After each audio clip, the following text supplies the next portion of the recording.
The weight of the keys in my palm felt like victory.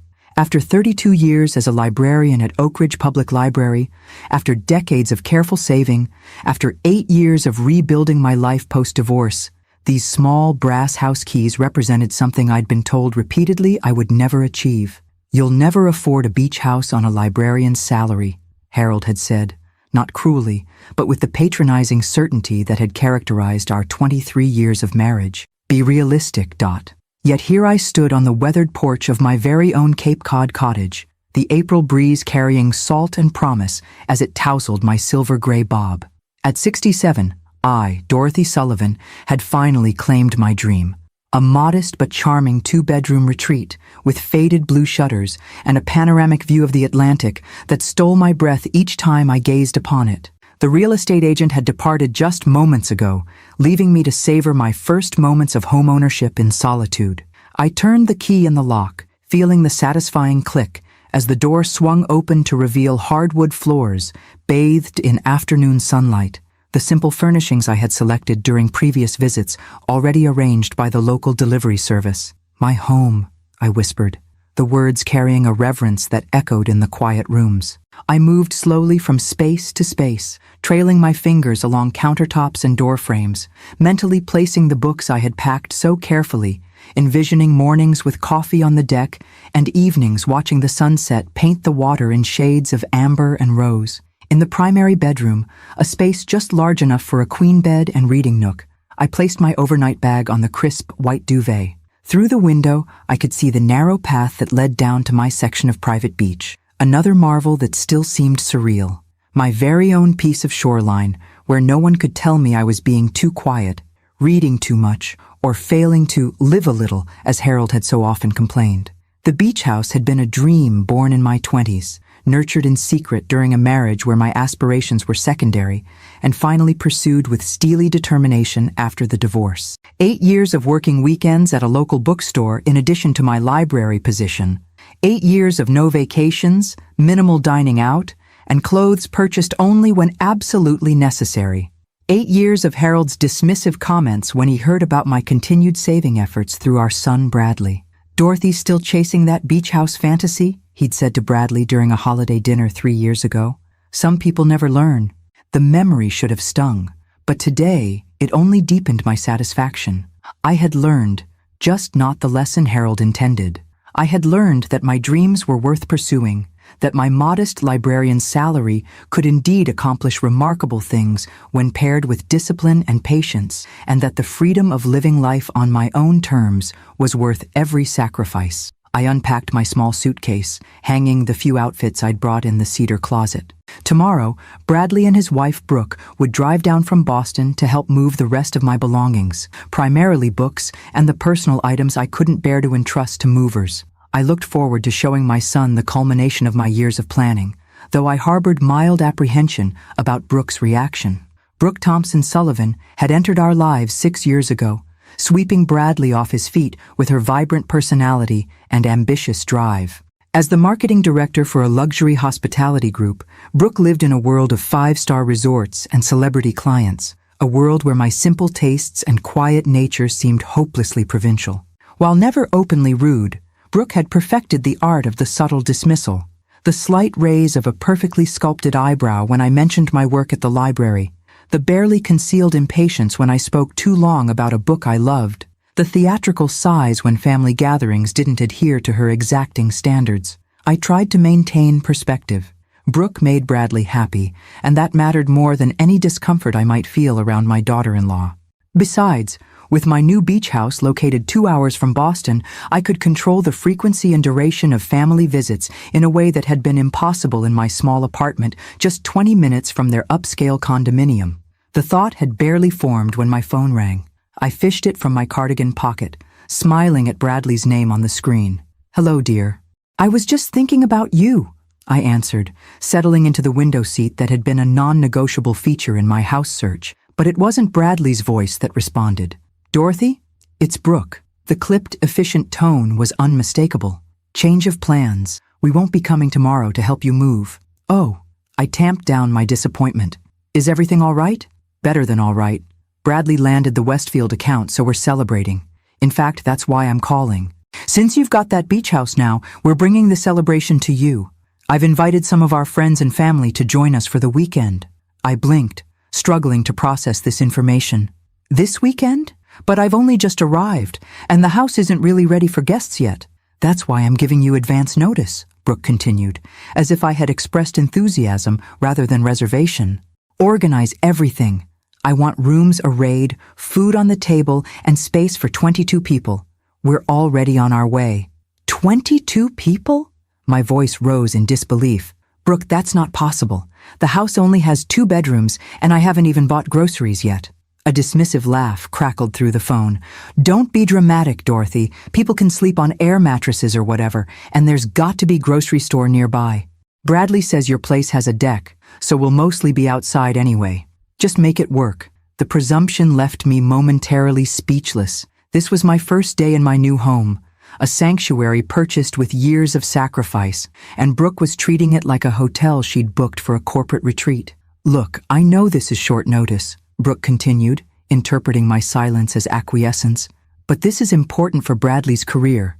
The Westfields will be there, along with the senior partners. It's a big deal. You wouldn't want to spoil this opportunity for your son, would you? And there it was, the subtle manipulation that had characterized so many of our interactions. The implication that my comfort and boundaries were less important than whatever Brooke deemed a priority, with Bradley's success used as the irrefutable justification. For a moment, I felt the familiar urge to accommodate, to apologize, to scramble to meet the impossible expectations being placed upon me. It was what I had done throughout my marriage to Harold, throughout Bradley's childhood when school administrators made unreasonable demands, throughout my career when patrons expected miracles with limited resources. But something stopped me this time. Perhaps it was the brass key still clutched in my left hand, the tangible proof of what I could accomplish when I valued my own desires. Perhaps it was the memory of Harold's dismissive predictions, so thoroughly disproven by the very floor beneath my feet. Or perhaps it was simply that, at 67, I, Dorothy Sullivan, had finally reached the limit of my accommodation. Of course, Brooke, I heard myself say, my voice calm and pleasant. I'll make sure everything is ready for your arrival. Perfect! We'll be there around noon tomorrow. Don't worry about anything fancy, just make sure it's clean and there's plenty to drink. As the call ended, I sat very still, watching the waves crash against the shore beyond my window. The sun was beginning its descent, painting the water in deepening shades of blue and gold. Slowly, deliberately, I placed my phone on the window seat beside me and took a deep breath. A lifetime of being the reliable one, the accommodating one, the one who could always be counted on to sacrifice my needs for others, rose up to meet the newfound resolve crystallizing within me. I'll make sure everything is ready, I repeated to the empty room, a smile spreading across my face that would have surprised anyone who knew only the agreeable librarian I had been for so many years. But not quite the way you're expecting, Brooke. I stood, smoothing my cardigan with hands that had spent decades shelving books, typing catalog entries, and quietly building a life on my own terms. Those same hands now reached for my phone again, not to call Bradley or to start ordering groceries for unwanted guests, but to set in motion a very different kind of preparation. I've always believed that working in a library for over 3 decades gives you certain skills that people tend to underestimate. The ability to research efficiently, to organize systematically, and most importantly, to understand people's needs, sometimes better than they understand them themselves. As I sat in my window seat watching the last light fade from the sky, I began to formulate my plan with the same methodical approach I'd used to catalog thousands of books throughout my career. 22 people, in my 2-bedroom cottage, with less than 24 hours' notice. The sheer audacity of it might have overwhelmed me in the past, might have sent me into a flurry of anxious preparation, desperately trying to accommodate the impossible. But not today. Not in this house that represented my independence, my perseverance, my refusal to accept Harold's limitations on my dreams. First, I needed information. I scrolled through my contacts until I found Bradley's number. My son answered on the 3rd ring, his voice elevated by the sound of highway traffic in the background. "Mom, did Brooke call you? Isn't it great news about the Westfield account?" "Congratulations, sweetheart." I said, genuinely pleased for his success, despite the circumstances. That's wonderful news. Brooke mentioned you're planning to celebrate at my house? I hope that's okay, he replied, with the first hint of uncertainty. It was Brooke's idea. She thought it would be perfect since you just got the keys and all. A kind of housewarming/celebration combo. Who exactly is coming, Bradley? I kept my tone casual, conversational. Oh, just some work people. The Westfields, of course. They're the clients. A couple of senior partners. Brooke's parents are driving up from New York. Her sister Tiffany and brother-in-law. Some friends from her side. I'm not even sure I know everyone, he admitted. And when did you and Brooke decide on this plan? I pressed gently. A hesitation. Well, it was kind of spontaneous. I closed the deal this morning and Brooke thought, so Brooke planned to bring 22 people to my new home without checking with me first. I stated it as a fact, not an accusation. Another pause. When you put it that way, look, Mom, I know it's short notice, but it's really important for my career. The Westfields are huge, and having them in a relaxed setting could mean future contracts. If it's too much trouble, it's no trouble at all, I interrupted smoothly. I'll take care of everything. I could practically hear his relief through the phone. You're the best, Mom. We should be there around noon. Love you. Love you too, Bradley. As I ended the call, I felt a familiar pang.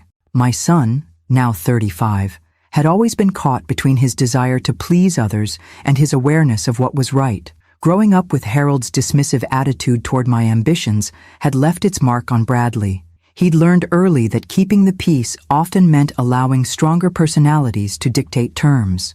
I had hoped his success in the business world would have changed that dynamic, but it seemed that with Brooke, he had fallen into old patterns. Well, perhaps it was time for both of us to break those patterns. I opened my laptop and began my research. First, I looked up the Thompson family, Brooke's parents, Richard and Elaine, who owned a successful chain of high-end furniture stores in the tri-state area.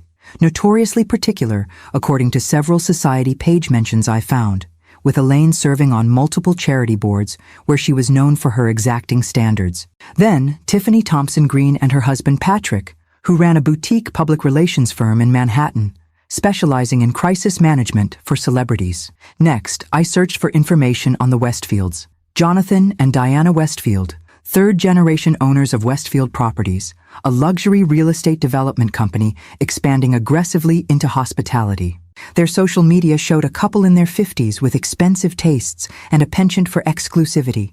Private clubs, invitation-only events, carefully curated experiences. The senior partners at Bradley's firm were easier. I'd met them at various company functions over the years. Traditional men with traditional expectations who valued appearances and connections above all else. By 11 p.m., I had compiled a comprehensive dossier on my unwanted guests. Now it was time to implement phase 1 of my plan. First, I called Meredith Hansen, my oldest friend who had retired to Wellfleet 3 years earlier. One of the reasons I'd chosen this particular stretch of Cape Cod for my own retirement. Meredith, it's Dorothy. I hope I'm not calling too late. Dot! Not at all. Are you finally at the beach house? How is it? It's perfect. Or it was until about an hour ago. I explained the situation, not bothering to hide my frustration. Meredith's indignation on my behalf was comforting. The nerve! After everything you went through to get this place, what are you going to do? That's why I'm calling. I need your help. By midnight, I had made 7 calls, sent 12 emails, and compiled a detailed schedule. My years organizing library fundraisers, community events, and children's reading programs had given me a network of local contacts that would prove invaluable now. People often underestimated librarians, assuming our expertise was limited to books and shushing. They failed to recognize that we were essentially community hubs, information specialists, and masters of quiet influence. I slept surprisingly well that night, my dreams untroubled by the confrontation to come. When I woke at 6 a.m., I felt more refreshed and focused than I had in years. After a quick breakfast, I drove to the small town center to set my plans in motion. My first stop was Greta's Market, the only grocery store within 15 miles. The owner, Greta Svensson, had been one of my first calls the night before. "Dorothy," she greeted me warmly as I entered. "Everything's arranged, just as we discussed." "Thank you, Greta. I can't tell you how much I appreciate this." "Are you kidding? After what you did for my grandson's college applications? This is nothing. I smiled, remembering the hours I'd spent helping her grandson navigate scholarship opportunities, edit his essays, and prepare for interviews. The time investment had paid off. He was now in his second year at MIT on a full scholarship. Still, I insist on paying the reservation fee. Absolutely not, she said firmly. Consider it a housewarming gift. My next stop was Coastal Rentals, where Marshall Turner greeted me with equal enthusiasm. Mrs. Sullivan, welcome to the neighborhood. Meredith called ahead. We've got everything set aside for you. Including the special requests, I confirmed. Especially those, he grinned. Haven't had this much fun since we pranked the summer tourists with the fake shark sighting last year. By 10 a.m., I had visited 7 businesses, confirmed arrangements with local service providers, and returned home to make final preparations. As I placed fresh flowers on the small dining table and made up the guest bedroom with my best linens, I hummed to myself, an old habit from my library days when preparing for special events. At 11:30 a.m., I changed into a simple blue sundress, applied a touch of lipstick, and stepped onto my porch to await my guests. The ocean breeze ruffled my hair as I stood watching the road, hands clasped calmly before me, the very picture of a welcoming hostess. Only I knew what awaited Brooke and her 21 guests. Only I understood that sometimes the quietest person in the room can orchestrate the loudest lesson. At precisely 11:55 a.m., a caravan of luxury vehicles appeared on the horizon, making their way down the narrow coastal road toward my little blue cottage. I smiled, smoothing my dress with steady hands. Let the education begin, I whispered to myself as the first car pulled into my driveway. I've always believed that the most effective lessons are those delivered with a smile. As a librarian, I had perfected the art of maintaining a pleasant demeanor while enforcing necessary boundaries, whether dealing with rowdy teenagers, entitled patrons, or board members who thought budget constraints were merely suggestions. That practiced smile was firmly in place as the first vehicle, a gleaming black Range Rover, pulled into my modest gravel driveway. Brooke emerged from the passenger side, designer sunglasses perched on her nose, phone in hand, already speaking before her feet touched the ground. "Dorothy, there you are. The navigation kept trying to send us to the wrong place. This is so quaint." Her gaze swept over my cottage with the barely concealed assessment I'd grown accustomed to. Smaller than I expected from Bradley's description, my son exited the driver's side, looking slightly harried but genuinely pleased to see me. "Mom, the place looks great." He embraced me warmly, then stepped back. "Sorry about the last-minute change of plans." "Not at all," I replied, returning his hug. "I'm so proud of your accomplishment with the Westfield account. Of course we should celebrate." 2 more vehicles pulled in behind them, a sleek Mercedes sedan and an Audi SUV, disgorging a collection of well-dressed people who stood blinking in the bright coastal sunlight, their expressions ranging from curious to faintly dismayed as they surveyed their surroundings. "Everyone, this is Bradley's mother, Dorothy," Brooke announced, gesturing toward me with the casual introduction that always made me feel like an afterthought. "Dorothy, these are the Westfields, Jonathan and Diana."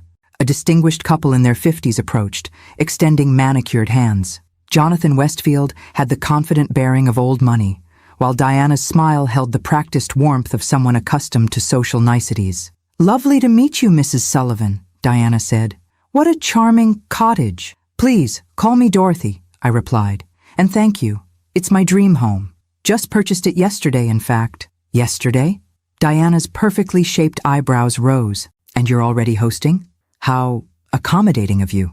I just smiled in response, noting the slight emphasis on accommodating, as if it were a character flaw rather than a virtue.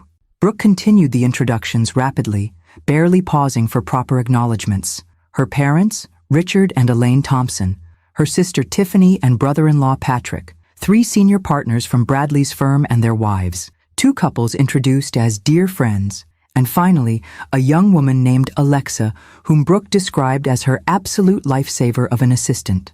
22 people in total, just as Brooke had declared, now stood in my small front yard, designer luggage at their feet, expectation written across their faces. "Well," I said brightly, "shall we go inside?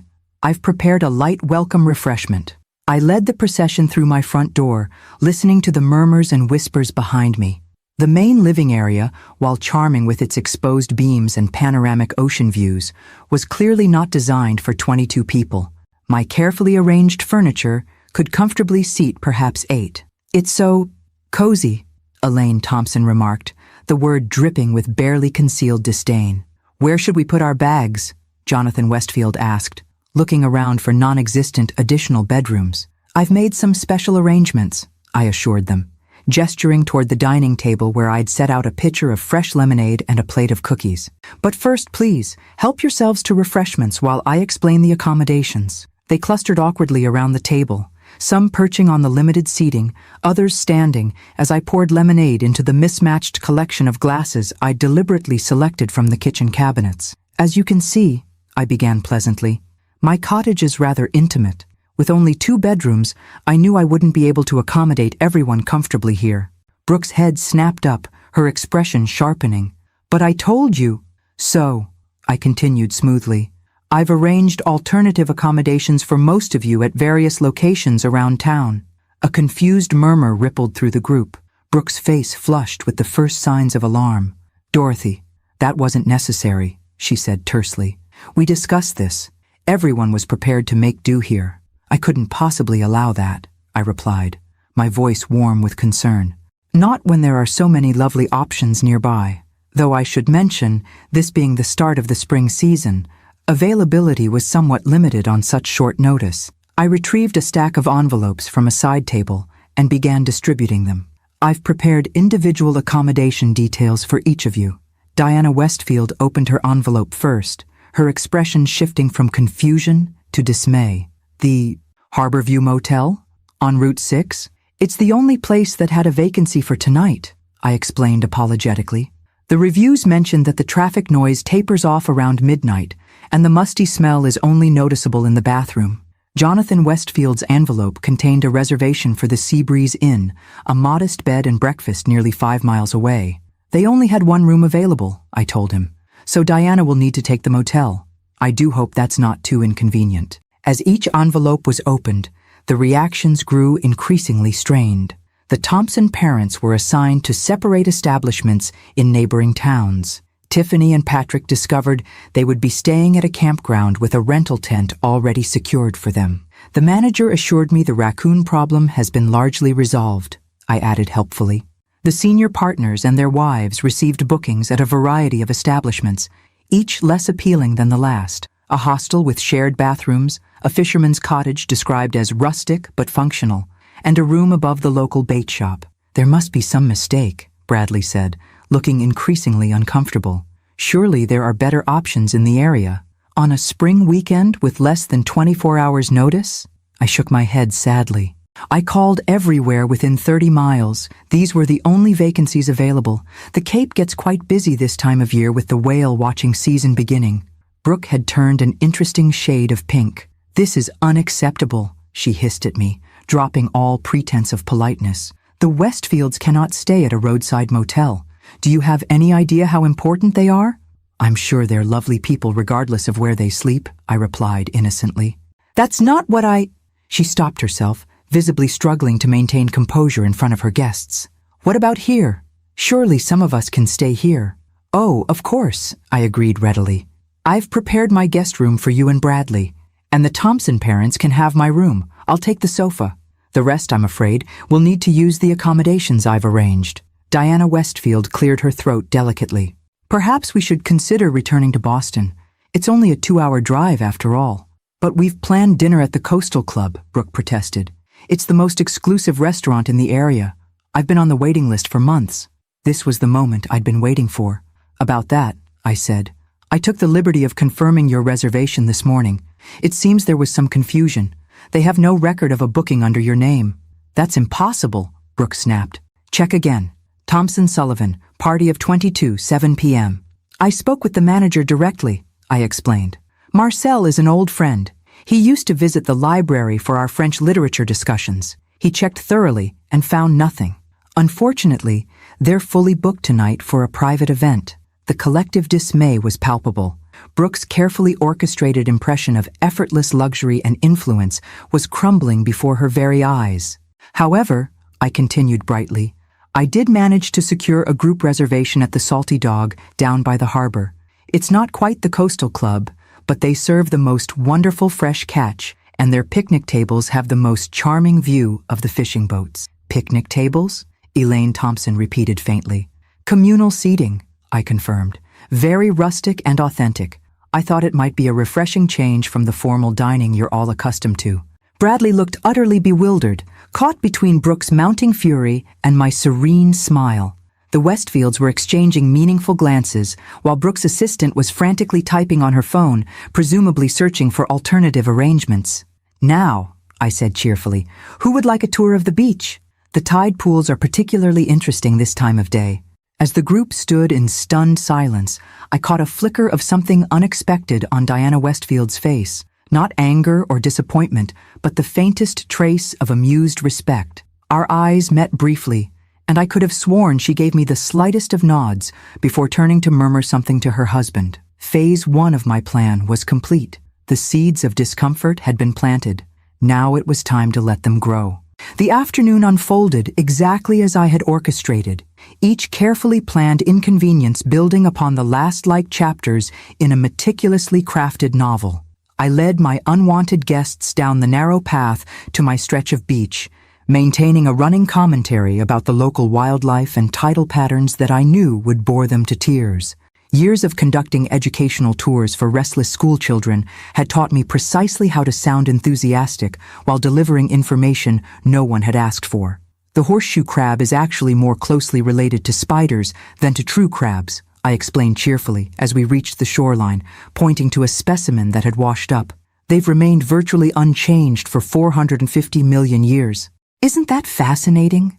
Tiffany Thompson Green visibly recoiled, her designer sandals sinking into the wet sand. Is it dead? Oh no, just resting, I assured her, knowing full well how this would land. They often appear motionless for hours. Would you like to hold it? They're quite harmless. The look of horror that crossed her face was worth every penny I'd paid the local marine biology student to place the harmless creature in that exact spot. I think I'll pass, she muttered, backing away. The Westfields made a valiant effort to appear interested in the coastal ecosystem, though Diana's white linen pants were already showing spots of sand, and Jonathan kept checking his watch with increasing frequency. Bradley's colleagues from the firm stood awkwardly in a cluster, clearly wishing they were anywhere else, while Brooke paced the shoreline, phone pressed to her ear, presumably trying to salvage her carefully planned weekend.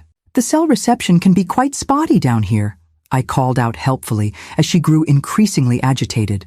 Something about the cliffs interfering with the signal. You might have better luck up by the road, though the only reliable spot is near the sewage treatment facility, about a mile north. Brooke shot me a look that could have curdled milk. After 30 minutes of my impromptu nature lecture, I suggested we return to the house for an early afternoon tea. The relief on their faces was almost comical as they trudged back up the sandy path, their designer footwear and city clothing woefully inadequate for the terrain. Back at the cottage, I had arranged a spread that looked impressive at first glance, an elegant tea service laid out on my best tablecloth, with dainty sandwiches and scones artfully arranged on tiered platters. Please, help yourselves, I encouraged as they filed into the living room, many opting to stand rather than crowd onto the limited seating. The sandwiches are a local specialty. Diana Westfield was the first to take a delicate bite of a cucumber sandwich, her expression shifting almost imperceptibly as she chewed. What an interesting flavor, she managed after swallowing with visible effort. Seaweed butter, I explained enthusiastically. A wonderful local delicacy. And the scones contain dried dulse. That's a type of red algae harvested right off our shores. Tremendously nutritious, though I'll admit the texture takes some getting used to. One by one, they sampled the offerings, each face registering some version of dismay as they encountered the deliberately unusual flavors I had concocted. The tea itself, a specially ordered variety with notes of smoked fish, completed the sensory assault. Dorothy, Bradley said hesitantly after a cautious sip, this tea is unique. Isn't it wonderful? I beamed. The shop owner told me it's quite popular in certain remote Scandinavian fishing villages. I thought it would give you all an authentic taste of coastal living. By mid-afternoon, a subtle but unmistakable shift had occurred among the group. The initial excitement of their impromptu celebration had given way to a dawning realization that this weekend would not be the sophisticated networking opportunity Brooke had promised. The Westfields were huddled in quiet conversation by the window. Brooke's parents had disappeared to check out the accommodations, their expressions grim as they departed. The various friends and colleagues had formed small clusters, their voices low, but their discomfort evident. Brooke cornered me in the kitchen as I prepared another pot of the malodorous tea. "What exactly do you think you're doing?" she hissed, abandoning all pretense of civility. I arranged my features into an expression of innocent confusion. "I'm being a good hostess, of course. Is something wrong?" "Everything is wrong," she snapped, keeping her voice low enough that it wouldn't carry to the other room. "The sleeping arrangements, the reservation mix-up, and what in God's name is in those sandwiches? The Westfields are talking about leaving. Bradley's boss looks like he's swallowed a lemon, and my parents are furious. I've done my very best with the limited notice I was given," I replied calmly. 22 people is quite a lot to accommodate when one has owned a house for less than 24 hours. This isn't about the notice. You're doing this deliberately. Her eyes narrowed as understanding dawned. "You're sabotaging my event." I met her gaze steadily, my expression unchanged. "I'm simply working with what I have, Brooke, just as I've always done when faced with other people's expectations." Our standoff was interrupted by Bradley, who entered the kitchen looking concerned. "Everything okay in here?" "Fine," Brooke and I answered simultaneously. "The Westfields are asking about dinner arrangements," he said. "Apparently there's some confusion about the reservation." "I told Dorothy," Brooke began, her voice tight with controlled fury, "that I had a reservation at the Coastal Club. Somehow, it's mysteriously disappeared." "Such a shame," I agreed sympathetically. "But the Salty Dog will be a delightful alternative, though I should mention they don't serve alcohol. The owner has strong religious convictions, and I believe tonight is their famous pickled herring buffet." Bradley's face fell. "Pickled herring?"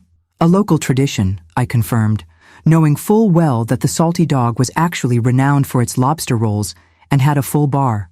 My friend Meredith's husband had owned it for 20 years before passing it to their son, who had been more than happy to play along with my scheme. "I need some air," Brooke declared, stalking out of the kitchen. Bradley watched her go, then turned to me with a searching look. "Mom, what's really going on? This isn't like you." I considered my son's troubled expression, weighing my next words carefully.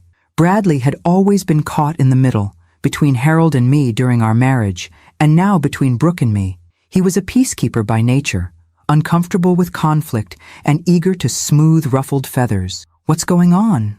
I said gently. "Is that I'm finally allowing people to experience the consequences of their actions, including you, sweetheart." His brow furrowed. "What does that mean?" "It means that you allowed Brooke to invite 22 people to my home without asking me first. It means that neither of you considered what that might mean for me. On my first day in the house, I've worked 8 years to afford. It means that you assumed, as people have assumed throughout my life, that I would simply accommodate whatever was asked of me, regardless of how unreasonable." Understanding dawned slowly on his face, followed by the flush of shame I had anticipated. "Mom, You don't need to apologize," I interrupted. "Not yet. First, I want you to go out there and really look at what's happening. See how quickly Brooke's carefully orchestrated impression falls apart when things don't go precisely as she planned. Notice who shows grace under pressure and who doesn't. Observe how people treat service workers when they're disappointed. Then we'll talk." He nodded slowly, a thoughtfulness in his eyes that reminded me of the sensitive boy he had been before the corporate world, and his marriage to Brooke had smoothed away his edges. As he left the kitchen, I allowed myself a small, private smile. The weekend was young, and I had many more lessons planned for my unwanted guests. By Sunday, they would understand exactly who Dorothy Sullivan was, not just Bradley's accommodating mother or the quiet librarian who could be safely overlooked, but a woman who had earned her place by the sea and would defend it with weapons they never saw coming. I picked up the tray of fresh seaweed sandwiches and followed my son into the living room, my smile serene and my resolve unshaken. As evening approached, My unwanted guests dispersed to check into their various accommodations, each departure marked by thinly veiled displeasure and awkward attempts at gratitude. I stood on my porch, waving cheerfully as luxury vehicles pulled away down the gravel drive, their occupants already on phones trying to salvage their weekend plans. "We'll meet at the Salty Dog at 7, I called after them. "Don't forget to bring cash. They don't accept credit cards." Only Bradley and Brooke remained behind, along with the Westfields, who had insisted on staying to freshen up before dinner, a transparent attempt to discuss their options privately. The moment the last car disappeared from view, Brooke rounded on me, her professional composure finally cracking. "I don't know what game you're playing, Dorothy, but you're embarrassing Bradley in front of the most important clients of his career." I tilted my head slightly, regarding her with the calm assessment I'd perfected during decades of dealing with library patrons who believed their late fees were somehow my personal vendetta against them. "Am I? Or did you embarrass him by promising an experience you couldn't possibly deliver, based on presumptions about my home and my willingness to accommodate your plans?" Bradley stood between us, his discomfort palpable. "Can we please not do this now? The Westfields are inside." "The Westfields," I said quietly, "are currently reconsidering whether they want to do business with a firm whose representatives would treat family this way. You might want to think about that, Bradley." I left them on the porch, stepping back into my cottage where Diana and Jonathan Westfield were engaged in hushed conversation by the window. They fell silent as I entered, exchanging glances that spoke volumes. "Mr. and Mrs. Westfield," I greeted them warmly. "Can I offer you something to drink before dinner? I have a lovely local cranberry wine that doesn't taste at all like the seaweed tea, I promise." To my surprise, Diana Westfield laughed, a genuine sound that softened her carefully maintained appearance of polished perfection. "I'd love some, Mrs. Sullivan. And please, call me Diana. Only if you'll call me Dorothy." I poured 3 glasses of the ruby-colored wine, handing them around with the practiced ease of someone who had served refreshments at countless library functions. Jonathan accepted his with a nod that seemed to hold a new measure of respect. "Your home is charming," he said, gesturing to the simple but tasteful decor I had selected with such care. "How long have you been planning this purchase?" 8 years, I replied honestly. "Since my divorce. It took that long to save enough on a librarian's salary." Diana sipped her wine, her appraising gaze sweeping over me with new interest. "That's quite an accomplishment. Thank you. It means a great deal to me to have achieved it on my own." "I imagine it does," Jonathan nodded. "Independence is undervalued these days. Too many people expect things to be handed to them." The pointed remark hung in the air as Bradley and Brooke entered from the porch, their faces set in the strained smiles of people trying desperately to salvage a deteriorating situation. "Jonathan, Diana," Bradley began with forced joviality, "I hope you're comfortable. I was just telling Brooke that we should see about finding alternative accommodations for you. The Harborview Motel is really not up to standard." "Don't trouble yourself," Jonathan replied easily. "Diana and I have stayed in far worse places during our early years building the business. Sometimes the most memorable experiences come from unexpected circumstances." The look of confusion on Brooke's face was priceless. She had clearly expected the Westfields to be as outraged as she was by the turn of events. "But surely you'd prefer something more suitable," she pressed, shooting me a pointed glance. Diana set down her wine glass with a decisive click. "Actually, I find this whole situation rather refreshing.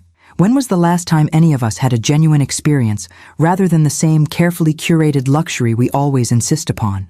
Jonathan and I were just saying that we've become too predictable in our later years." I hid my smile behind my own glass, watching as Brooke struggled to process this unexpected development. My research into the Westfields had revealed something Brooke had clearly missed. Beneath their wealth and status, they had built their empire from nothing. Starting with a single property, Jonathan had renovated himself while Diana worked 3 jobs to support them. They had earned their success through grit and determination, not inheritance or connections. In other words, they were far more like me than like Brooke. "Well," Brooke managed finally, "if you're sure, we should probably head to dinner soon. I've been trying to find an alternative to this Salty Dog place, but everything seems to be booked." "The Salty Dog sounds perfect," Diana declared. "I haven't had pickled herring since my grandmother made it when I was a child." Swedish heritage, she added with a wink in my direction. As we prepared to leave for dinner, I pulled Bradley aside briefly. You might want to call ahead to the restaurant, I suggested quietly, just to confirm the details. He frowned, but stepped onto the porch to make the call. When he returned, his expression was a mixture of confusion and relief. They said they have our reservation, but there's no pickled herring buffet. They're known for their lobster and have a full bar. How strange, I remarked innocently. Perhaps I was thinking of a different establishment. The drive to the harbor took 15 minutes, during which I sat quietly in the back seat of Bradley's Range Rover, listening as Brooke attempted to steer the conversation toward business, while the Westfields persistently returned to questions about my life, my career, and my new home. The Salty Dog was exactly as I knew it would be. A charming waterfront restaurant with weathered wood exterior and spectacular views of the harbor. Inside, rustic elegance replaced the picnic tables I had described, with white tablecloths, soft lighting, and the mouth-watering aroma of fresh seafood. "Dorothy!" Meredith's son Jack greeted me with a warm embrace as we entered. "Your table is ready, best in the house, as promised." "You know the owner?" Brooke asked, unable to keep the surprise from her voice. "Dorothy's practically family," Jack assured her. "My father and she were great friends, and she helped me secure my small business loan when I took over. Without her letter of recommendation and assistance with the paperwork, I'd never have qualified." As we were seated at a prime table overlooking the water, I saw Bradley studying me with new eyes, as if seeing me clearly for the first time in years. The rest of our party began to arrive, their relief evident as they discovered the restaurant was nothing like I had described. The Thompson parents looked particularly annoyed, having clearly spent the intervening hours complaining about the promised rustic experience. "This is unexpected," Elaine Thompson commented as she took her seat, casting a suspicious glance in my direction. "Isn't it?" I agreed pleasantly. "The Cape is full of surprises." Dinner proceeded with remarkable smoothness, the excellent food and flowing wine easing the earlier tensions. I spoke little, preferring to observe the shifting dynamics around the table. The Westfields engaged me in conversation whenever possible, asking thoughtful questions about my library career and the community I had served. Bradley's colleagues, taking their cue from the clients, showed a newfound interest in my perspectives. Even Tiffany and her husband occasionally directed remarks my way, though Brooke and her parents remained coolly distant. "A toast," Jonathan proposed, as dessert was served, raising his glass. "To Dorothy and her new home. May it bring you as much joy as our first property brought us." "To Dorothy," the table echoed, Bradley's voice carrying a note of confused pride that warmed my heart despite everything. I raised my own glass in acknowledgement, catching Brooke's gaze across the table. Her smile remained fixed, but her eyes held a dawning comprehension. She was beginning to understand that she had severely underestimated her mother-in-law, and that the weekend was far from over. "Thank you all," I said simply. "I'm so looking forward to tomorrow's activities." The barely perceptible stiffening around the table told me they had received my message loud and clear. The first day had been merely the opening chapter in the education of my unwanted guests. The real lessons were yet to come. I awoke at dawn in my own bedroom, having insisted that Bradley and Brooke take the guest room while the Westfields returned to their respective accommodations. The Thompson parents had flatly refused my offer of my bedroom, opting instead to drive to a hotel in Hyannis, some 30 miles away. Their departure had been marked by tight smiles and thinly veiled accusations directed at Brooke for the miscommunication about the weekend arrangements. The house was still quiet as I padded to the kitchen in my slippers, savoring these moments of solitude before the day's events unfolded. I brewed a pot of coffee, real coffee this time, not the local specialty seaweed blend I had served yesterday, and carried my mug to the deck overlooking the ocean. The morning light painted the water in shades of pink and gold, the gentle rhythm of waves against the shore, providing a soothing backdrop to my thoughts.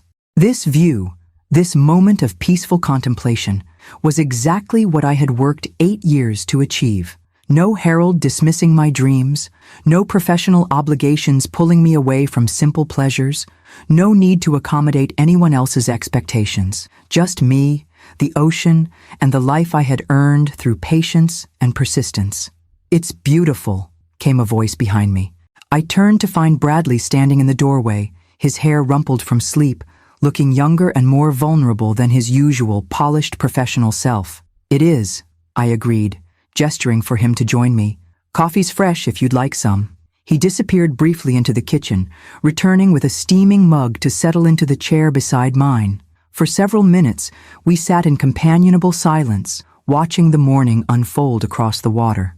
"I owe you an apology," he said finally. "Several, actually." I waited, giving him space to continue. "I should never have let Brooke plan this weekend without consulting you first. It was presumptuous and disrespectful of your space." He took a sip of coffee, gathering his thoughts. "And I should have stood up for you when she started making demands. I got caught up in the excitement of the Westfield account and lost sight of what matters." "Thank you," I said simply. "That means a lot to me." "The thing is, Mom," he continued, his voice taking on a contemplative quality I hadn't heard from him in years, "I didn't even recognize what was happening until I saw you with the Westfields last night. The way they responded to you, the respect in their voices. It made me realize how long it's been since I really saw you." I nodded, understanding exactly what he meant. We often stop seeing the people closest to us, Bradley.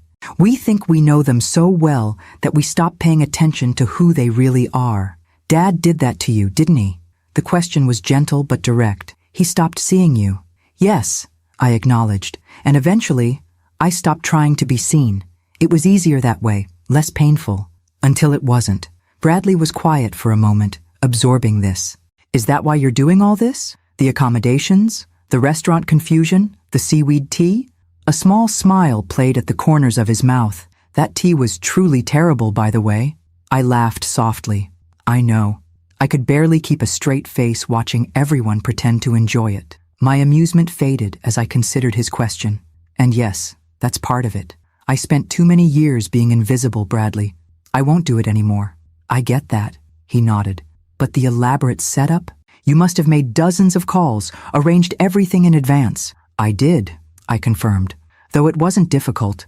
One of the advantages of being a librarian for 32 years is that you know everyone in town, and everyone owes you a favor or two.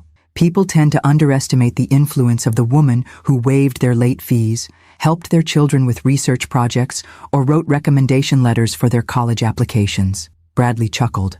"Remind me never to get on your bad side. You're my son," I said softly. "You could never truly be on my bad side, but you can disappoint me. And you did." His smile faded. "I know. I'm sorry. I believe you are. But here's the question, Bradley. What happens next time Brooke makes plans that don't consider my feelings or boundaries? Will you speak up then? Or will you fall back into old patterns?" He didn't answer immediately, his gaze returning to the horizon where the sun had now fully emerged. "I don't know," he admitted finally. "I want to say I'll do better, but it's complicated. Brooke she's not easy to stand up to. Few people worth loving are simple," I observed. "The question is whether the relationship allows each person to be fully themselves, or whether one must constantly diminish to accommodate the other." Bradley looked at me sharply. "Are you saying I should leave Brooke?" "No," I shook my head. "I'm saying you should remember who you are, who you really are, beneath the corporate success and the strategic marriage. That thoughtful boy who stood up for the kids being bullied on the playground. That young man who chose to study literature before Harold convinced you business would be more practical. The son who called me every Sunday during college, not because you had to, but because you knew it would make me happy." Tears welled in his eyes, surprising us both. "I haven't thought about that version of myself in a long time." "He's still there," I assured him, "just waiting for permission to exist again." The sliding door opened behind us, and Brooke appeared, already dressed in crisp white linen pants and a silk blouse, her hair and makeup immaculate despite the early hour. "There you are," she said to Bradley, her tone suggesting she'd been searching for hours rather than minutes. "We need to figure out today's plan. I've been texting everyone and it's a disaster. Half the group wants to drive back to Boston after the accommodations fiasco, and the Westfields are being strangely non-committal." Bradley shot me a quick glance before turning to his wife. "Maybe we should consider scaling back, Brooke. Mom just moved in yesterday, and 22 people is a lot to manage." Brooke's perfectly shaped eyebrows drew together. "Scaling back isn't an option, Bradley. The Westfield contract depends on this weekend going smoothly." She turned her attention to me. "Dorothy, I need to know what you've planned for today so I can work around it." I took a leisurely sip of my coffee, enjoying the momentary power shift. I've arranged a whale-watching expedition. The boat leaves at 10. Whale watching? Brooke repeated incredulously. The Westfields and your father's boss are not going whale watching. Actually, I said mildly, Jonathan Westfield seemed quite enthusiastic when I mentioned it last night. He said they'd never had the opportunity, despite visiting the Cape several times. Brooke's expression flickered between disbelief and calculation. Fine. What about lunch? A picnic on the boat.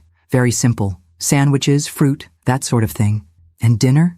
I thought everyone might appreciate a relaxed evening after a day on the water. Perhaps a bonfire on the beach? I could make my signature chili.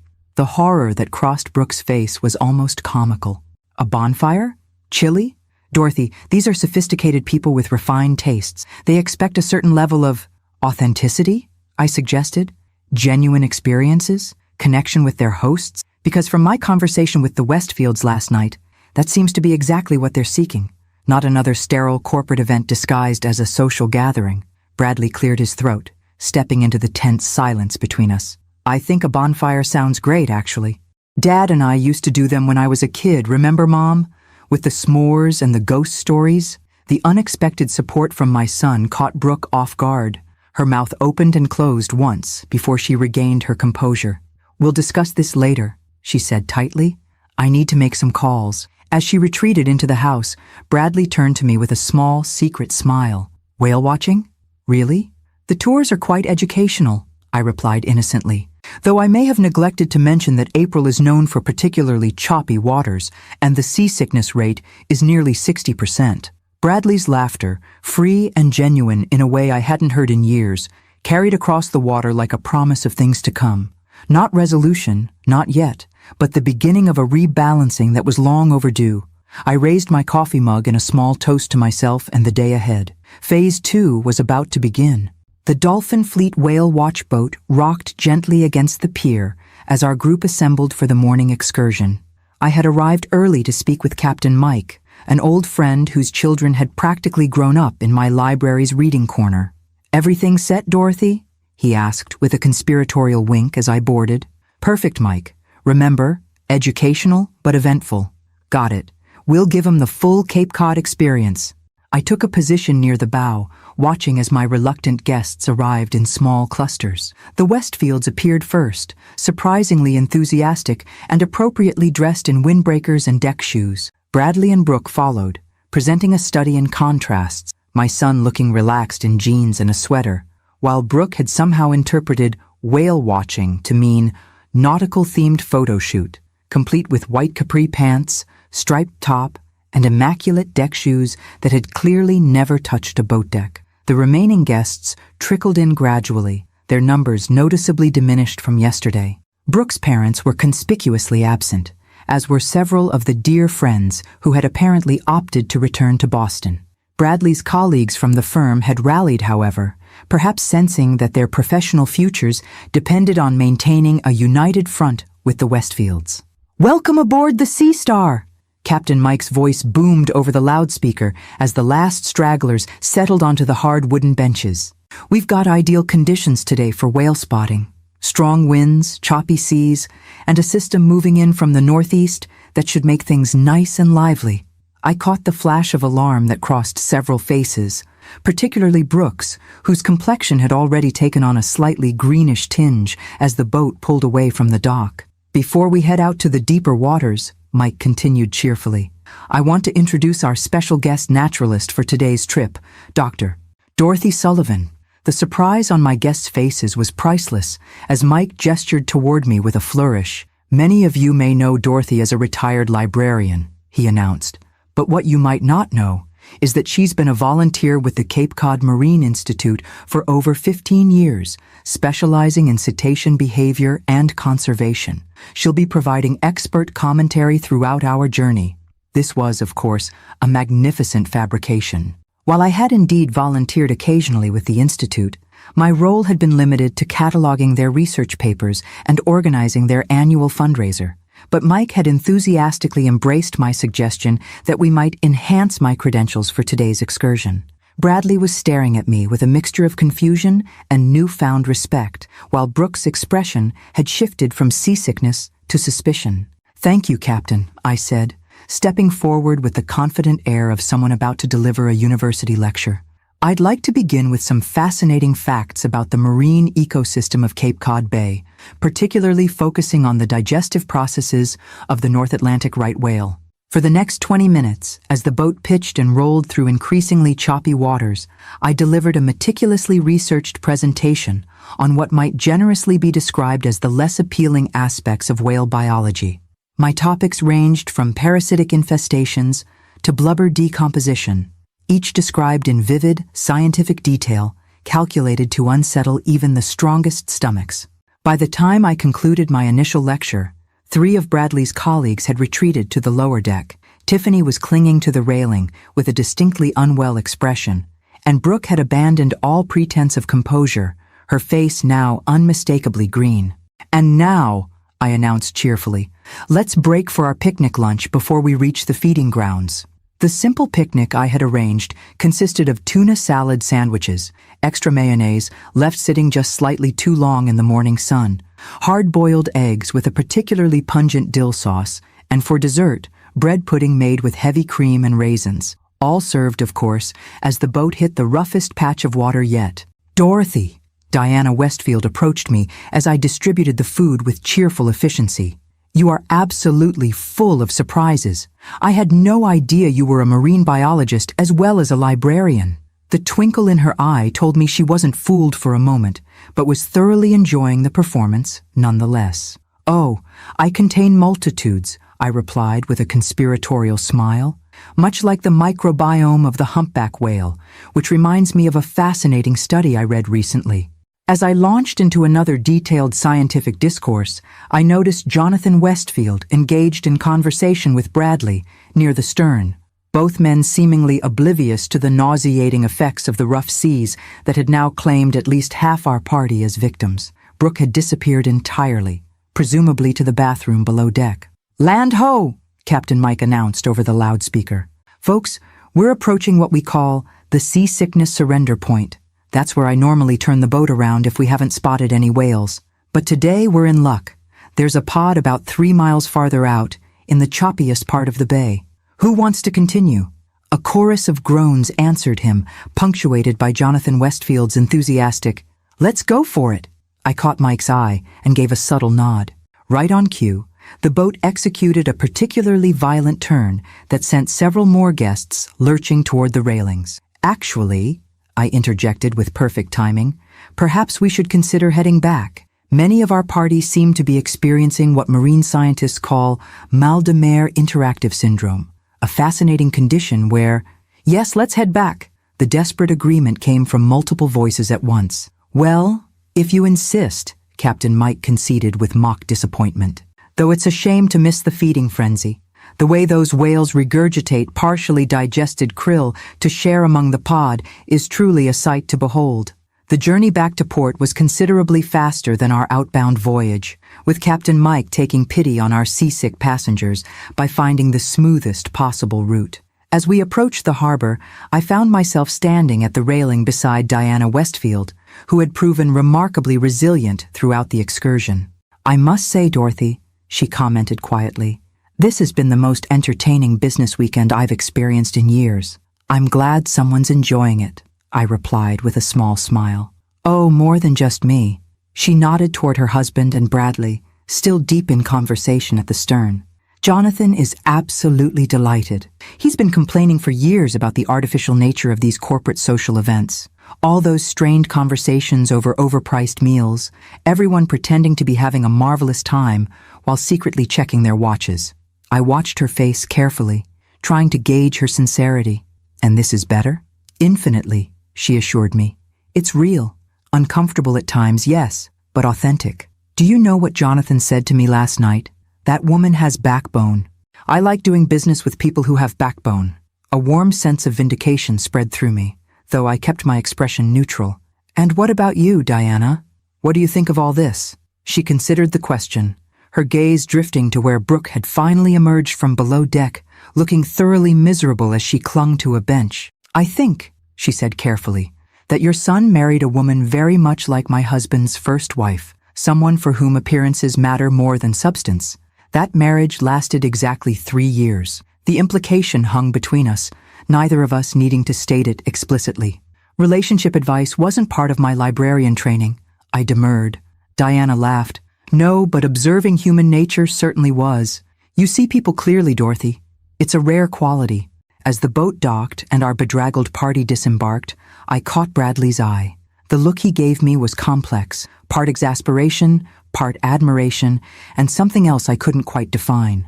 A recognition, perhaps, of the woman I truly was, not the mother he had taken for granted. "Everyone," Brooke announced, attempting to rally her diminished forces despite her rumpled appearance, "will reconvene at 6 for cocktails at Dorothy's, followed by dinner reservations at—" "Actually," Jonathan Westfield interrupted, "Diana and I were rather looking forward to that beach bonfire Dorothy mentioned. Weren't we, dear?" Diana nodded enthusiastically. "Absolutely. It's been ages since we've done anything so charmingly rustic." Brooke's face froze in a rictus of a smile. Bonfire. Yes, how charming." As the group dispersed to recover from the morning's adventure, I walked back to my cottage alone, savoring the salt air and the knowledge that my carefully orchestrated lessons were being absorbed, albeit painfully for some. The whale-watching expedition had accomplished exactly what I'd intended, separating those who could adapt and find joy in unexpected circumstances from those who were enslaved by their own rigid expectations. Tonight's bonfire would be the final test, the culmination of my weekend-long experiment in gentle revenge and necessary education. As I reached my front porch, I paused to look out at the ocean that was now mine to enjoy every day. "Just one more act to go," I murmured to myself, unlocking the door to prepare for the evening ahead. The afternoon passed in peaceful solitude as I prepared for the evening's bonfire. I chopped vegetables for my chili, assembled ingredients for s'mores, and gathered blankets and cushions to make the beach seating comfortable. These simple, practical tasks centered me, reminding me of who I was beneath the elaborate revenge plot I'd been orchestrating. Just Dorothy Sullivan, retired librarian, finally living her coastal dream. Around 4 o'clock, there was a knock at my door.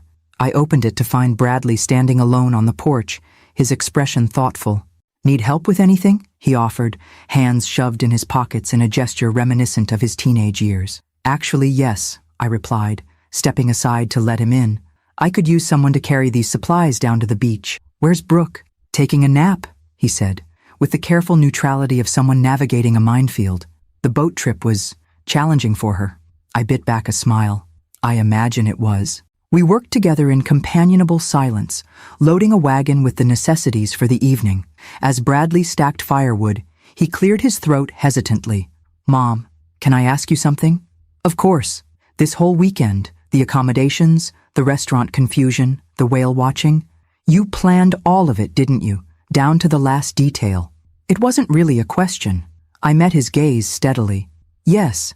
Why? I mean, I understand being upset about the invasion, but this level of orchestration seems like something else entirely." I considered my answer carefully, wanting him to understand the deeper currents beneath my actions. "Do you remember when you were about 8 and Harold decided to sell the piano without consulting me?" Bradley frowned. "Vaguely. You used to play in the evenings." "Every evening," I corrected gently. "It was how I decompressed after work, how I expressed the parts of myself that had no other outlet. I'd saved for years to buy that piano before I met your father, and one day I came home and it was gone. Harold had sold it because, in his words, we needed the space, and you hardly used it anyway." Understanding dawned in Bradley's eyes. "And you never said anything. You just accepted it." "I did," I nodded. "Just as I accepted when he decided where we would vacation, what car I would drive, which friends were worth our time. Just as I accepted when you and Brooke canceled Christmas visits, or changed plans at the last minute, or made decisions about my grandchildren without considering my feelings. I never thought of it that way," he admitted quietly. "Few people do," I replied without rancor. "The accommodating ones become invisible after a while. We're taken for granted, our boundaries ignored, our desires forgotten. Until one day, something breaks." I gestured around us, at my cottage, my beach, my hard-won independence. This place represents everything I've fought for, Bradley. My dream, on my terms. When Brooke called with her demands, treating my home like a hotel she'd booked for her convenience, it was the piano all over again. Bradley was silent for a long moment, absorbing this. So the whole weekend has been, what? A lesson in respect? In consequences, I corrected. Every action creates ripples. When you make decisions that affect others without consulting them, when you prioritize your convenience over their boundaries, there are consequences. Sometimes they're immediate, sometimes they're delayed, but they always come eventually. He nodded slowly, like the Westfields respecting you more than Brooke, even after all her careful planning. Exactly. Authentic connection can't be scheduled or staged. It emerges naturally when people are genuine with each other.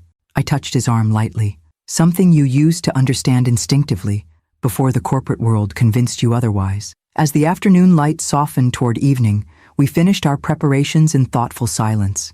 I could almost see Bradley processing our conversation, re-evaluating not just this weekend, but perhaps the patterns of his marriage, his career, his life choices. By 6 o'clock, a respectable fire was crackling in the fire pit on my private stretch of beach. I had arranged driftwood logs in a circle for seating, softened with blankets and cushions, and set up a folding table with the makings for s'mores, hot dogs, and a pot of my chili warming over a camp stove. Simple, rustic, and genuinely inviting. Exactly what I had promised. The Westfields arrived first, having apparently embraced the casual dress code with enthusiasm. Diana wore jeans and a comfortable sweater, while Jonathan had donned a flannel shirt that made him look more like a retired fisherman than a real estate mogul. "This is wonderful," Diana exclaimed, surveying the setup with genuine appreciation. Just like the beach parties we used to have when the children were young, before everything became so formal. Bradley's colleagues from the firm appeared next, their numbers reduced to just 3 couples who had braved the entire weekend. They approached with the wary optimism of people who had survived the whale-watching expedition, and were now prepared for anything. Tiffany and Patrick arrived looking decidedly less polished than before, though Tiffany still managed to convey her discomfort through subtle grimaces at the rustic seating arrangements. Brooke and Bradley were the last to join us, emerging from the path that led from my cottage to the beach. Even in the fading light, I could see the tension in Brooke's posture, the tight smile that didn't reach her eyes. She had clearly made an effort to dress appropriately, jeans and a cashmere sweater, but the pristine state of both suggested they had been purchased specifically for this occasion rather than drawn from her regular wardrobe. "Dorothy," she greeted me with forced warmth, "this is charming." "Thank you," I replied simply. "Help yourself to food and drinks. We're keeping it casual tonight."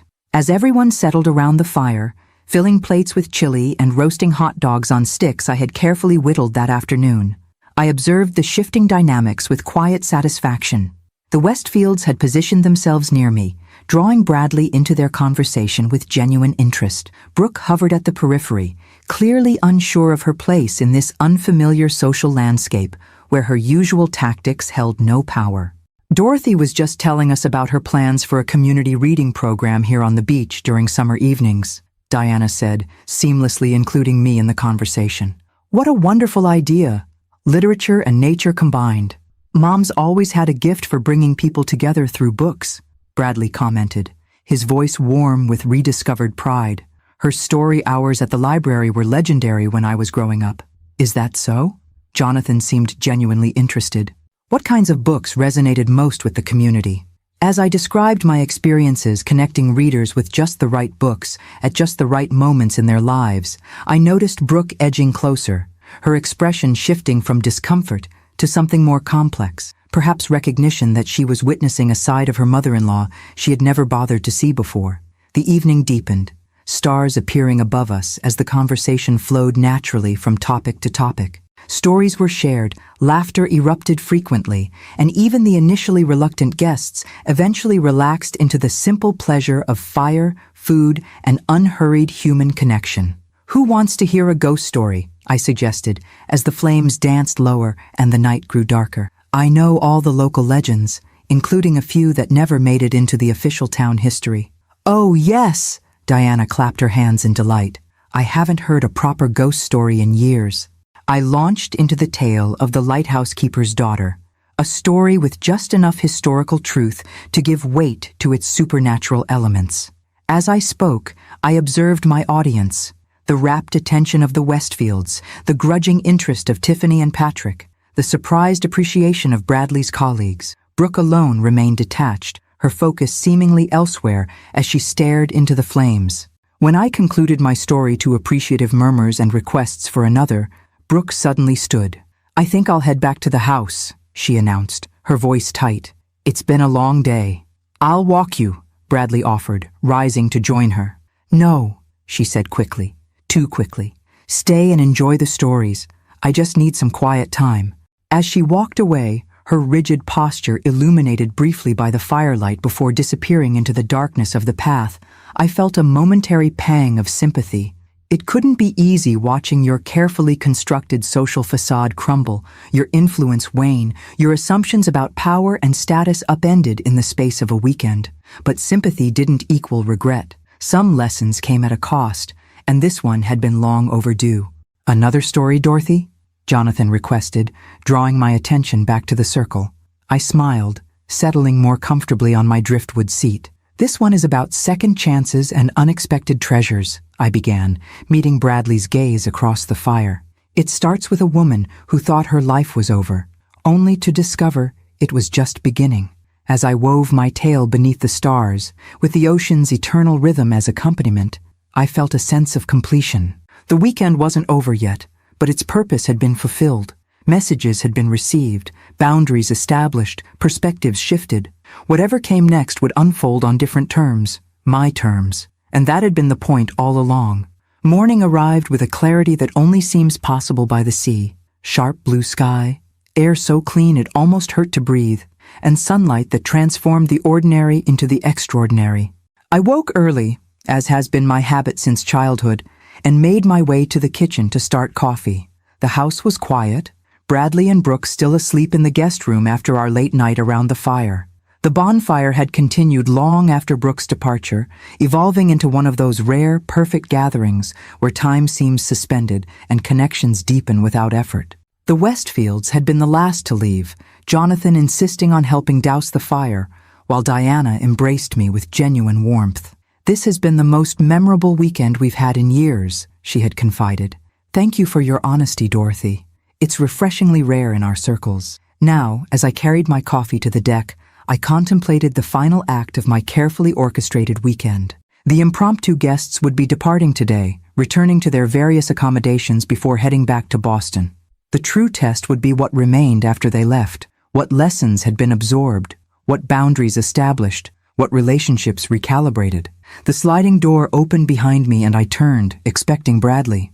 Instead, Brooke stood there, already dressed in slim jeans and a soft sweater, her hair pulled back in a simple ponytail that made her look younger and strangely vulnerable. "May I join you?" she asked, her voice lacking its usual commanding tone. "Of course," I gestured to the chair beside mine. "Coffee's fresh in the kitchen." She disappeared briefly, returning with a steaming mug to settle beside me. For several minutes we sat in silence, watching the waves and seagulls, the morning light painting everything in gentle gold. "I couldn't sleep," Brooke said finally, her eyes fixed on the horizon. "I kept thinking about something Diana Westfield said to me last night before she left the bonfire." I waited, allowing her the space to continue. "She said, 'Your mother-in-law reminds me of myself 30 years ago, before I learned that control is an illusion, and the only real power comes from authenticity.'" Brooke's fingers tightened around her mug. "I've been trying to decide if it was a compliment or a criticism. Perhaps it was neither," I suggested. "Just an observation from someone who's traveled a path you're still navigating." She turned to look at me directly, her expression more open than I'd ever seen it. "This whole weekend, you planned everything, didn't you? The terrible accommodations, the restaurant mix-up, that hellish boat trip, it was all deliberate." "Yes," I admitted simply. To my surprise, she didn't erupt in anger or defensive accusations. Instead, a reluctant smile tugged at the corner of her mouth. "It was impressive, meticulous actually. I didn't think you had it in you." "Most people don't," I acknowledged. "That's rather the point. You wanted to teach me a lesson." "It wasn't a question. I wanted to establish boundaries," I corrected gently. "To demonstrate that my home, my time, and my dignity are not commodities to be commandeered at your convenience.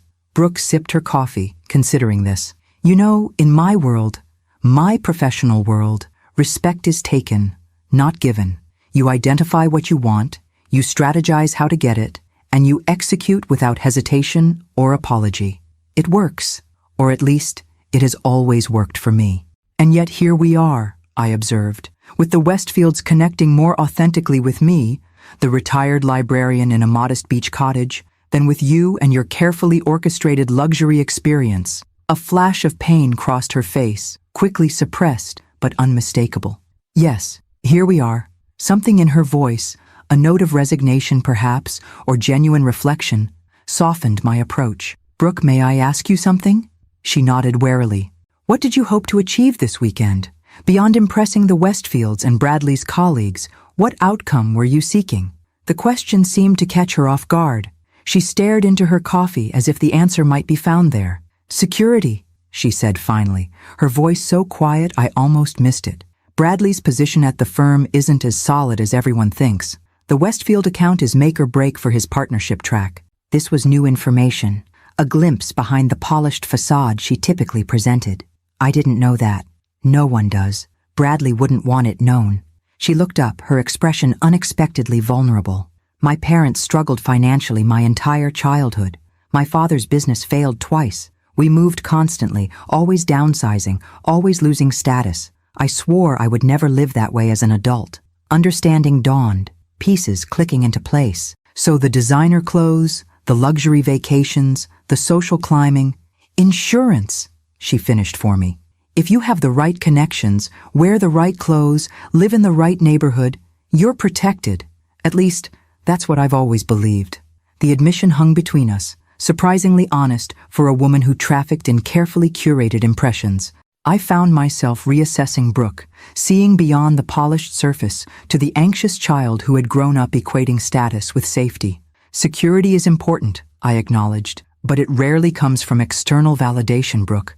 True security, the kind that sustains you through life's inevitable challenges, comes from within, from knowing who you are and standing firmly in that truth, regardless of circumstances. She studied me thoughtfully.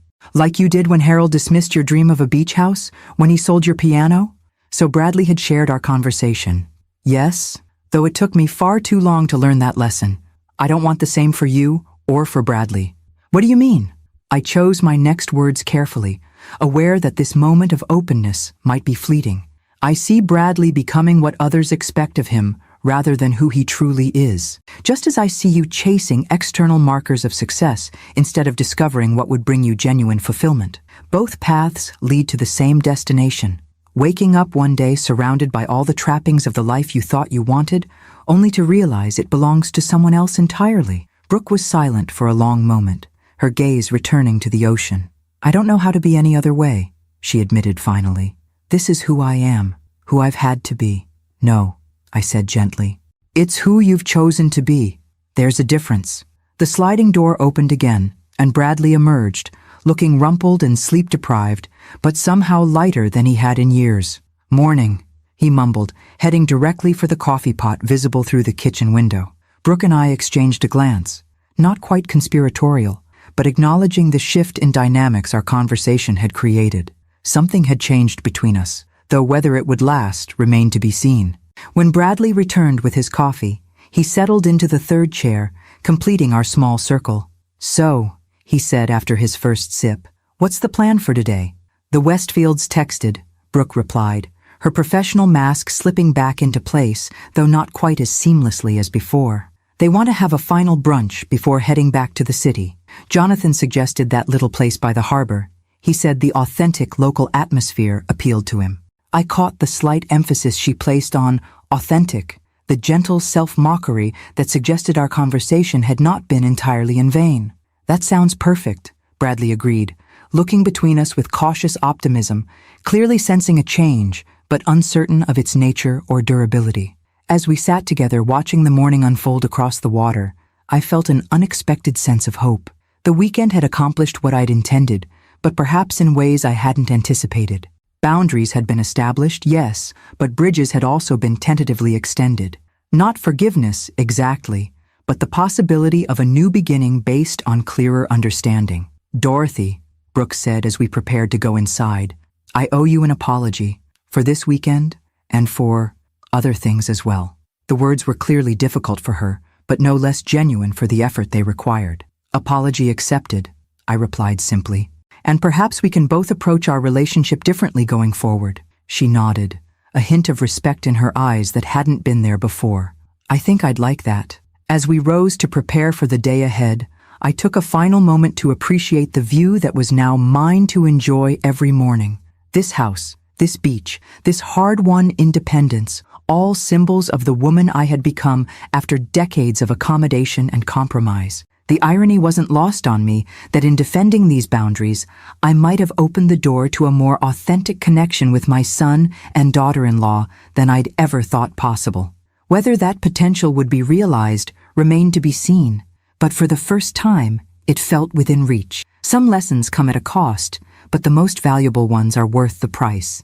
As I followed Bradley and Brooke inside, I smiled to myself, thinking that perhaps the greatest surprise of my meticulously planned weekend of revenge had been the unexpected possibility of reconciliation. The final gathering at Harborview Cafe unfolded with an ease that would have seemed impossible just 3 days earlier. Our group had dwindled to just the essential players in our weekend drama: the Westfields, Bradley and Brooke, and myself, seated at a corner table overlooking the fishing boats, bobbing gently in the morning tide. The cafe was exactly the sort of place tourists often overlooked in favor of trendier establishments. Worn wooden floors, mismatched chairs, and a menu featuring simple fare prepared with decades of expertise. The owner, Maggie O'Brien, had been a regular at my library's book club for 15 years, and she greeted me with a warm hug before seating us at the best table in the house. "Dorothy's practically royalty around here," she informed our group with a wink. "First edition books are held for her at the bookshop. Fishermen save their best catch for her, and she never waits for a table at any restaurant in town." "Is that so?" Jonathan raised an eyebrow in my direction. "The power of the local librarian extends far and wide, it seems. People underestimate the influence of someone who helped their children with school projects, found books to comfort them through grief, and never once judged their reading preferences," I replied with a small smile. "The community takes care of its own." The conversation flowed naturally as we enjoyed Maggie's famous blueberry pancakes and freshly caught crab omelets. The Westfields shared stories of their early years building their business, when they'd lived in a studio apartment above one of their first renovation projects. Bradley spoke about his original passion for literature, which had been sidelined when practical considerations led him to business school instead. Most surprising was Brooke's participation, quieter than her usual commanding presence, but genuine in a way I hadn't witnessed before. She listened more than she spoke, her usual need to control the narrative noticeably absent. When she did contribute, her comments were thoughtful rather than calculated for effect. As brunch wound down, Jonathan cleared his throat, assuming the air of someone about to make an official pronouncement. "I want to thank you all for a truly memorable weekend, particularly you, Dorothy, for providing us with an experience we won't soon forget." I inclined my head in acknowledgement, wondering if he realized just how deliberately memorable I had made it. "We've decided to move forward with Bradley's proposal," he continued, "though with some modifications I'd like to discuss." He turned to Bradley. "Your approach to the adaptive reuse element of our Boston property shows genuine innovation, but I believe it would benefit from a more community-centered focus." Bradley leaned forward, clearly surprised but quickly engaged. "What are you envisioning? Something that honors the history of the neighborhood while creating spaces for genuine connection, perhaps incorporating a cultural center or educational component." Jonathan glanced at me. "Your mother's insights about community building through shared experiences have been illuminating." I saw the moment Bradley realized what was happening, that the Westfields had been more influenced by my authentic approach than by Brooke's carefully orchestrated impressions. To his credit, he adapted quickly, his genuine enthusiasm for the creative possibilities emerging as they discussed potential directions. Brooke remained unusually quiet during this exchange, her expression thoughtful rather than threatened. When Diana mentioned the need for the project to reflect authentic local culture rather than imported prestige, I saw Brooke nod slightly as if acknowledging a truth she was only beginning to recognize. After the Westfields departed for Boston, promising to schedule a formal meeting the following week, the three of us lingered over coffee. The weekend was ending, but the reverberations would continue long after everyone returned to their regular lives. "So," Bradley began, breaking the contemplative silence, "that went differently than expected." "Indeed," I agreed mildly. "Jonathan basically redesigned our entire approach based on conversations with you around a bonfire," he continued, shaking his head in amazement. "Conversations about ghost stories and library programs. People connect through genuine experiences, Bradley, not staged ones." I glanced at Brooke, who was staring into her coffee cup with uncharacteristic introspection. The Westfields have enough wealth and status in their daily lives. What they responded to was authenticity, something increasingly rare in their circles. "I've been approaching this all wrong," Brooke said suddenly, looking up. "Not just this weekend, but everything." She met my gaze directly. "I've been so focused on creating the perfect impression that I've missed what actually matters to people like the Westfields." "To most people," I corrected gently. "Connection isn't about impressing others, Brooke. It's about seeing them, truly seeing them, and allowing yourself to be seen in return." Bradley reached across the table to take my hand. "I'm sorry, Mom, for taking you for granted, for not standing up for your boundaries, for forgetting who you really are beneath the accommodating mother role I assigned you." "And I'm sorry too," Brooke added, the words clearly unfamiliar on her tongue, but no less sincere for their rarity. "For treating your home like a hotel, your time like a commodity, and your feelings like an inconvenience." I squeezed Bradley's hand, acknowledging Brooke with a nod. "Thank you both. That means a great deal to me." "So, where do we go from here?" Bradley asked, the question encompassing far more than just our immediate plans. "You two head back to Boston," I replied. "I have a house to settle into, books to unpack, and a community to reacquaint myself with." "And us?" Brooke gestured between herself and me. "Our relationship?" I considered her question carefully, aware that this moment would set the tone for whatever came next. "I think we start over, Brooke. Not forgetting what's happened, but agreeing to approach each other with more honesty and respect going forward." "I'd like that," she said quietly. "And perhaps next time you visit," I added with a small smile, "you might consider calling first and bringing fewer than 22 people." The tension broke as they both laughed, the sound carrying through the small cafe like a promise of better days ahead. As we walked back to my cottage for their final packing, I felt a curious lightness. The weekend had accomplished what I'd intended, though not exactly in the way I'd planned.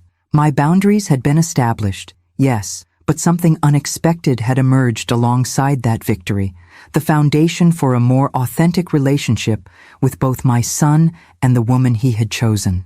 "You know," Bradley said as we reached my front porch, "Dad would never have believed you capable of orchestrating this entire weekend. He always underestimated you." "Many people did," I replied without bitterness, "including myself for too long." "Not anymore," Brooke observed with newfound perception. "You know exactly who you are now." I smiled, taking in the view of my cottage with its blue shutters and the ocean beyond, the dream I had refused to relinquish despite years of dismissal and doubt. "Yes, I believe I do." After they departed, the house fell into a silence that felt not empty, but full of possibility. I moved through the rooms slowly, reclaiming each space as truly mine now that the weekend's invasion had concluded. In the guest room, I found a small package on the freshly made bed, wrapped in simple blue paper with a note in Bradley's handwriting, "For new beginnings." Inside was a framed photograph I had never seen before, Bradley, at about 5 years old, sitting on my lap as I read to him, both of us completely absorbed in the story. The image captured something essential about our relationship before external expectations and compromises had reshaped us both. Below the photo, Bradley had written, "To the woman who taught me the power of stories, boundaries, and second chances. I'm listening now." I placed the frame on my bedside table, where it would be the first thing I saw each morning and the last thing each night. Then I carried my favorite book and a cup of tea out to the deck, settling into what I now thought of as my chair to watch the afternoon light play across the water. The weekend's drama had concluded, but a new story was just beginning. One where Dorothy Sullivan was finally the author of her own life rather than a secondary character in someone else's narrative. As I opened my book, the ocean breeze gently turning the pages, I smiled at the perfect simplicity of this moment I had worked so hard to achieve. Some dreams take longer than others to realize. Some boundaries require dramatic defense before they're respected. And some of life's most important lessons arrive in unexpected packages, even in the form of 22 unwanted guests on the very first day of your hard-earned new beginning. But sitting there, surrounded by the tangible results of my perseverance, I couldn't help but think that the timing had been perfect after all. For what better way to claim my space in the world than by definitively showing others and myself exactly who Dorothy Sullivan had become? I raised my teacup in a private toast to the horizon. To new chapters, I whispered. May they be written entirely in my own hand.